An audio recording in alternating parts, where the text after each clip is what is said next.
love ako sa'yo. Kala ko'y pag-ibig mo ay tunay, pero hindi nagtagal, lumabas din ang tunay na kulay. Ang iyong kilay mapagmataas at lagi namimintas, pero sarili kong pera ang iyong winawaldas. Para kang spigs, ugali mo'y napaka-stigs. Kung hiyain mo ko, talagang nakaka-shrink.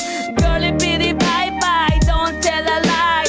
Bakit mo ako laging dinideny? All the goods I've done, wala man lang recognition. Mahilig kang mga leksyon, pinaliwala aking attention. Yo, anyway, everyday, iba't ibang gas ang iyong ka-text. And then one time nahuli kita na meron kang ka-sex. Mas gugustuhin ko pa na magpa-crucify kesa harap-harapan mo akong stupefy. So don't be mad, so don't be sad. Lahat ng kabulutang mo